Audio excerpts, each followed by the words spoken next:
Hello friend, আমি আপনাদের আজকে ছোলার ডাল বাটা আর পনিরের পুর দিয়ে বড়ার তরকারি তৈরি করে দেখাবো। প্রথমে আমি 150 গ্রাম ছোলার ডাল পেস্ট করে রেখে দেবো। এর মধ্যে পরিমাণ মতো লবণ, কাশ্মীর লঙ্কার গুঁড়ো আর 4-5 চামচ মতো বেসন আর 3 চামচ আদা দিয়ে ভালো করে চামচের সাহায্যে ফেটিয়ে রেখে দেবো। এরপর আমি কড়াইয়ের মধ্যে প্রায় 4-5 চামচ মতো সর্ষের তেল দিয়ে কড়াইটা ভালো করে জ্বালিয়ে নিয়ে এর মধ্যে পুরো ছোলার ডালের বাটাটা দিয়ে খুন্তির সাহায্যে নেড়ে চেড়ে 5 মিনিট এদিক ওদিক করে আমি একটা শক্ত ডো তৈরি করে নেব। আর এটি আস্তে আস্তে শক্ত হয়ে গেলে আমি গ্যাসটাকে বন্ধ করে একটা পাত্রের মধ্যে পুরো ছোলার ডালের ডোটাকে রেখে দেবো আর ঠান্ডা হতে দেবো।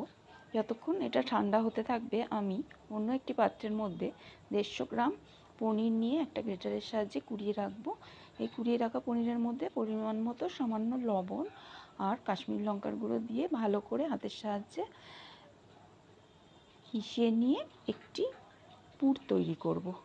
এবার আমি আগের ঠান্ডা করতে দেওয়া ছোলার ডাল বাটাটাকে হাতের মধ্যে নেব, এরকম গোল গোল শেপ তৈরি করে মধ্যেখানের অংশকে একটা গোল গোল করে যেমনভাবে পিঠে তৈরি করে ভেতরে একটা গোল খোল তৈরি করে এর ভেতরের অংশে আমি পনিরের পুর দেবো আর চারিদিক থেকে ছোলার ডাল বাটা দিয়ে চেপে চেপে দেবো হাতের সাহায্যে। দেখুন এইভাবে আমি তৈরি করছি।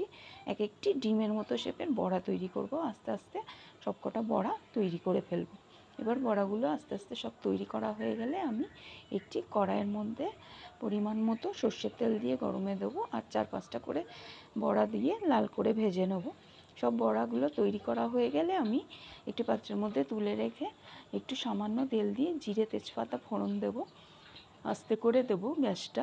আর একটি পাত্রের মধ্যে আমি 3 চামচ আদা বাটা, লবণ পরিমাণ মতো আর কাশ্মীর লঙ্কার গুঁড়ো, হলুদ, চিনি, 3 চামচ টক দই দিয়ে ভালো করে ফেটিয়ে নেব। আর কড়াইয়ের মধ্যে আমি এই মিশ্রণটিকে পুরো ঢেলে দিয়ে 3-4 মিনিট কষিয়ে নেব লো ফ্লেমে। কষানো হয়ে গেলে আমি 5-6 কাপ মতো জল এর মধ্যে ঢেলে দেবো। এবার এটি হালকা করে ফুটলে আমি লো ফ্লেম করে একটি ঢাকা চাপা দিয়ে দেবো। এইভাবে 4 মিনিট ফুটে গেলে আমি ঢাকাটা সরিয়ে দিয়ে গ্যাসটা আস্তে আস্তে বন্ধ করে দেবো আর আস্তে আস্তে সব বড়াগুলো দিয়ে দেবো। বড়াগুলো সব দেওয়া হয়ে গেলে আমি এর ওপরে পরিমাণ মতো সামান্য গরম মশলা আর পরিমাণ মতো ঘি ছড়িয়ে দিয়ে একটি ঢাকা দিয়ে চাপা দিয়ে দেবো। ব্যাস 5 মিনিট পরে আমি ঢাকাটা সরিয়ে নেবো। এর মধ্যে ভেঙে যাওয়া গুঁড়ো গুঁড়ো কিছু বড়ার টুকরো আছে সেগুলোও দিয়ে দেবো। এতে রান্নার টেস্টটা আরও বেড়ে যাবে। ব্যাস তৈরি হয়ে গেল বড়ার তরকারি পনির দিয়ে। যদি পছন্দ হয় অবশ্যই আপনারা করবেন।